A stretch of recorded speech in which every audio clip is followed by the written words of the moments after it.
Hello, everyone, and welcome to Pillar to Post. I am Rashawn Aline. I'm joined by Kobe Hamling, and together we are going to recap the final race day on the second season, which was the Groom's Appreciation Race Day, and it featured the Brindley Grandfather Fenty final handicap that was won quite impressively by Zazie. And I'm just going to set the hmm record straight. Sometimes hmm you have opinions in horse racing. Most times hmm you're wrong. opinions are a little biased. And sometimes your friends go against that opinion and they are right. And in this instance, Cobia, you were right. Oh no, this is where I have to stand on all your toes because I don't understand how a talented speedball with 20 pounds, with being given 20 pounds, 108 pounds going to post is not your winner. I don't understand. I will admit that Zaid was my original winner. He didn't turn up on the day, but his stablemate decided if you're not there, I'm going to be there. And with 108 pounds, she made no mistakes. Kadeem Mohammed put her on the lead and did not look back. It was simply a game of catch me if you can. No credit, then excuses.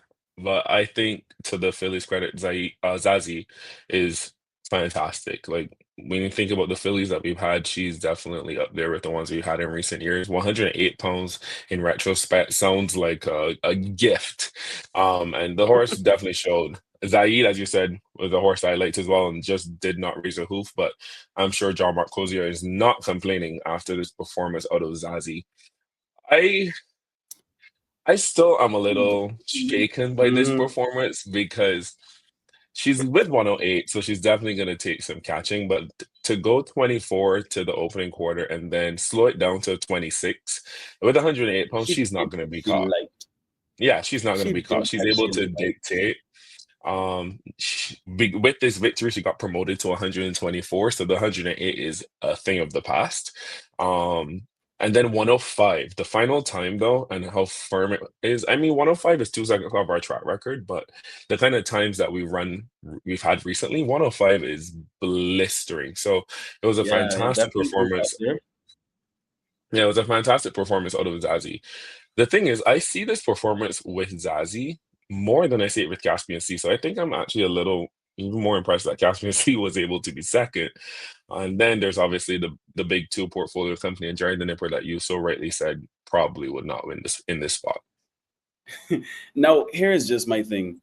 We've put two, can I say, classier horses in the race, or maybe horses that just want it further. Two horses that would have came in. Actually, a Gold Cup winner in Portfolio Company was here. Two horses that are accustomed going a mile and longer.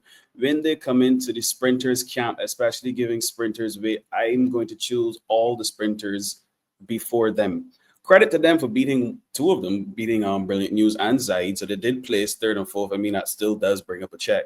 But 108 pounds, 113 pounds, two speedballs. You could have made it a 6 furlong sprint, maybe even 6.5. I still don't think they would have ever caught Zazie. Zazie was on her A game last race Yeah, day. no, she 100% was. I feel again though, conditions definitely are contributing to that because the sprint prior, Jared the Nipper and Zaid were able to run down Zazie and Caspian C. But with the firm and the fact that she had 108 pounds, she just took it to them. And I don't want to discredit her because she is a fantastic filly. Again, I just may have held portfolio company Jared the Nipper a little high, thinking they could overcome circumstances. At the end of the day, they're a horse. And it was a great performance by Zazie in the final handicap. And again, Kobia, I mean, people are watching now and hearing me tell you that you were right, but I told you from the get-go you were right after the race ran. So good on you for that call. Fair enough, Rashawn. Speaking of performances, though, I actually do want to bring up something that caught my eye, and it was particularly the ride on Queen's Consort in race number 4. This is, by the way, my ride of the day. And when I reflect onto this race, Queen's Consort would have came in just getting beat by Ollivander, who was also in this race. So I could understand people quite liking Ollivander a bit more than her. But you watched the trip last race day. She came about 9 wide, where Ollivander got a beautiful way home. Looking at this race, this was quite the opposite. Raheem Thorpe jumped with her, was quite comfortable with her. He did go a bit further back than I quite expected her to be. But when she was asked to finish what? when she was asked to complete her task, she did it with flying colors. The horse that I kept my eye on, especially though, outside of Ollivander and Queen's Consort, was Premise. And Premise was in no man's land with about 3 furlongs to go. I don't know where he came from at the finish. Yeah, I with Queen's Consort, if you watch the preview show, I said I preferred her over Ollivander coming out of that race, and Ollivander did run really well in this spot too. But I chose Premise on top, thinking that he would get a good setup, which he did.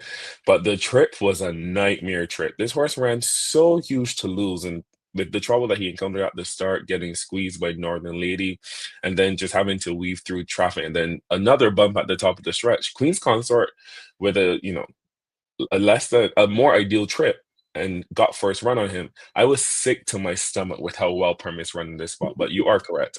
Queen's Consort did get a great ride from her jockey. Yeah, just about, if I may say so myself, a carbon copy of her last race, where Premise would have now taken her spot on the outside in trying to catch Ollivander, and she had Ollivander's trip home. She had a beautiful ride on the rails home from 2 furlongs, and Raheem Thorpe timed it perfectly again, just like on Paper Trail, where he switched out from behind the leader and pounced on him at the perfect time.